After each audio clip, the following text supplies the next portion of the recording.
ہمارے جوانوں کو گمراہ کیا جا رہا ہے، ہمارے بچوں کو گمراہ کیا جا رہا ہے، ہمارے نادان اور بے سواد عوام کو، جو جاہل عوام ہیں انہیں کنفیوز کیا جا رہا ہے کہ ایکسپلیسٹلی قرآن مجید میں نہیں ہے۔ آپ کو قرآن پڑھنے کی تمیز بھی ہے، قرآن مجید پڑھنے کا سلیقہ بھی ہے۔ آپ کو معلوم ہے کہ قرآن مجید کی ریڈنگ کیسے کی جاتی ہے؟ ریڈنگ کچھ اور چیز ہے، ریسائٹنگ کچھ اور چیز ہے۔ ریسائٹنگ اور ریڈنگ کا بھی فرق معلوم ہے؟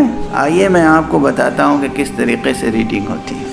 اب اس وقت ایک ایسی مثال ذہن میں آ رہی ہے جو آج تک میں نے کہیں کسی ممبر پر نہیں پڑھی ہے۔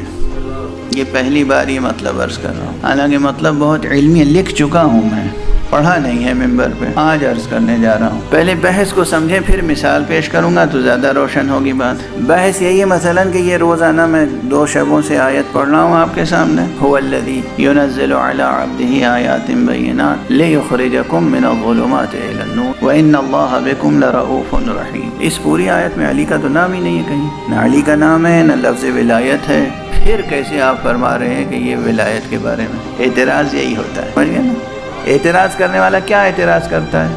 یہی اعتراض کرتا ہے۔ اب آپ کے سامنے عرض کروں کہ صاحب یہ روایت حضرت امام باقر علیہ السلام سے۔ اب اس موقع پر کچھ لوگ ایسے پیدا ہو گئے ہیں جو کہتے ہیں کہ یہ روایت غلات کی گڑھی ہوئی روایت، امام نے فرمایا ہی نہیں۔ اب کیا کیجیے گا؟ جو غالی لوگ تھے، خطابیہ فرقہ تھا، اور وہ جناب والا مفضلیہ فرقہ تھا، اور وہ سبعیہ فرقہ تھا، اور وہ غالیوں کا فرقہ تھا، اور ان لوگوں نے اپنی طرف سے حدیثیں بنا کے اور اماموں کے نام سے کتابوں میں لکھ دی۔ اماموں نے یہ سب کچھ نہیں کہا۔ آج کل یہ بہت ٹرینڈ شروع ہو گیا ہے، بہت لوگ ایسے پیدا ہو گئے ہیں، اردو میں، عربی میں، فارسی میں، انگریزی میں، خوب یوٹیوب پر یہ تبلیغ ہو رہی ہے، اور لوگ مدعی پیدا ہو گئے ہیں کہ علم رجال میں ماہر ہو گئے ہیں، جبکہ خود اس قبیل سے ہیں جن کو مولا نے کہا تھا یا اشباہ الرجال ولا رجال، اے مرد صورتو، آگے نہیں کہوں گا کچھ، اس لیے کہ ممبر کی زبان کا ایک احترام ہوتا ہے، اے مرد صورتو۔ تو جو خود ولا رجال کی فہرست میں آتے ہوں وہ علم رجال کیا سمجھیں گے؟ خدا کی قسم، جو خود لا رجال کی فہرست میں ہوں وہ علم رجال کیا سمجھیں گے؟ آئیں اور پھر سنیں اور یہ سبق یاد رکھیں کہ قرآن مجید کو کیسے پڑھیں اور کیسے تفسیر ہوتی ہے۔ وہ جواب عرض کر رہا ہوں کہ جس جواب کا انکار ان کے لیے ممکن نہ ہوگا۔ 2 فقرے تو پہلے جو کئی بار عرض کر چکا ہوں، پہلے دہرا دوں تاکہ تسلسل فکری باقی رہے۔ بہت سے مسلمان بھی یہ کہتے ہیں کہ امیر المومنین علی ابن ابی طالب علیہ السلام امامت اور ولایت اگر اتنی ہی اہم ہے جتنی آپ حضرات کہتے ہیں، تو پھر اس کا ذکر قرآن میں اللہ نے کھل کر کیوں نہیں کیا؟ علی کا نام کیوں نہیں ہے قرآن میں؟ یہ اعتراض ہے نا۔ اس کے کئی جوابات میں دے چکا ہوں، بار بار دے چکا ہوں، وہ بار بار اعتراض ہوتا ہے تو بار بار دہرانا پڑتا ہے۔ تیزی سے دہراؤں گا، تفصیل سے نہیں۔ تفصیل سے وہ آخری مثال جو دوں گا وہ ایک مثال ہے، لیکن وہ مثال روشن کر دے گی پوری بحث کو۔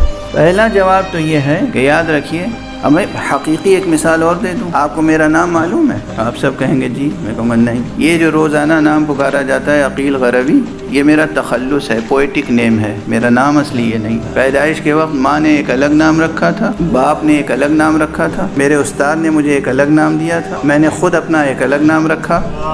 آپ کو کیا معلوم کہ میرے کتنے نام ہیں؟ اور جب آپ کو مجھ فقیر حقیر کے نام نہیں معلوم تو اس عظیم کے نام کیا کیا ہیں اور کتنے ہیں؟ جس کا نام اللہ نے الگ رکھا، رسول نے الگ رکھا، فاطمہ نے الگ رکھا، فاطمہ بنت اسد نے الگ رکھا، ابو طالب نے الگ رکھا۔ آپ کو کیا معلوم کہ علی کے کتنے نام ہیں اور کہاں کہاں قرآن مجید میں کون کون سے نام آئے ہیں؟ یہ حقیقی جواب ہے، یہ حقیقی جواب ہے کہ آپ کو کیا معلوم قرآن مجید میں کہاں کہاں علی کا نام آیا ہے۔ اور اسی لیے میں کہتا ہوں، اب پرانا جملہ آپ لوگوں کو یاد ہو گیا ہوگا جو لوگ اس فقیر کو سنتے رہے ہیں برابر، جب بھی کوئی کہے قرآن مجید میں علی کا نام کیوں نہیں ہے، آپ کہیے قرآن مجید میں علی کا نام کہاں نہیں آئے؟ آؤ دکھائیں کہ سورہ حمد میں علی کا نام موجود ہے، سورہ بقرہ میں علی کا نام موجود ہے، سورہ آل عمران میں علی کا نام موجود ہے، سورہ نساء میں علی کا نام موجود ہے، سورہ مائدہ میں علی کا نام موجود ہے، سورہ انعام میں علی کا نام موجود ہے۔ ترتیب سے 114 سوروں میں علی کا نام 110 سے زیادہ ہے۔ صلوات پڑھ دیجئے محمد و آلہ۔